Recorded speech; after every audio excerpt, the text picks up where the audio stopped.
చూడండి పిల్లలు, ఇప్పుడు పద్యరత్నాల్లో మనం 3వ పద్యం నేర్చుకోబోతున్నాము. చూడండి.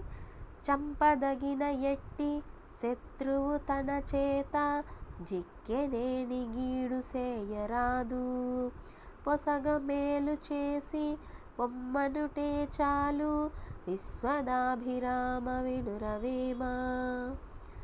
చూడండి, మళ్ళీ చదువుతాను.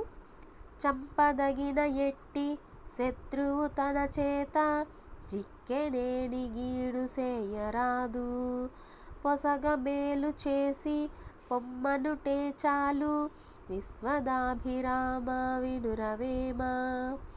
ఇది వేమన పద్యం పిల్లలు. భావం చూద్దాం. చూడండి.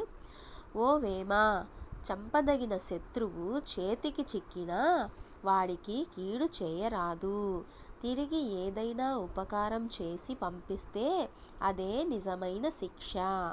చూసారా పిల్లలు, భావం ఎంత చక్కగా ఉందో. ఓ వేమ, చంపదగిన శత్రువు చేతికి చిక్కినా వాడికి కీడు చేయరాదు, అంటే చెడు చేయకూడదు. శత్రువు మన చేతికి చిక్కినా కూడా అతనికి చెడు చేయకూడదు, తిరిగి ఏదైనా ఉపకారం చేసి పంపిస్తే అదే నిజమైన శిక్ష. అతనికి ఏదైనా మంచి చేసి పంపిస్తేనే అదే మనం అతనికి ఇచ్చే శిక్ష అని అర్థం. శత్రువుని మంచిగా మనం మచ్చిక చేసుకొని అతనికి మంచే చేసి పంపించాలే తప్ప కక్షతో అతను చిక్కాడని అతన్ని ఏమీ చేయకూడదు, చంపకూడదు, చెడు చేయకూడదు అని అర్థం. అర్థమైంది కదా పిల్లలు. ఇప్పుడు 4వ పద్యం చూడండి. మచ్చిక లేని చోట ననుమానము వచ్చిన చోట, మెండుగా గుచ్చితులున్న చోట, గుణకోవిదులుండని చోట, విద్యకు మెచ్చని చోట, రాజు కరుణించని చోట, వివేకులుండిరే, నచ్చట మోసమండ్రు, సుగుణాకర పెమ్మయ సింగధీమణి.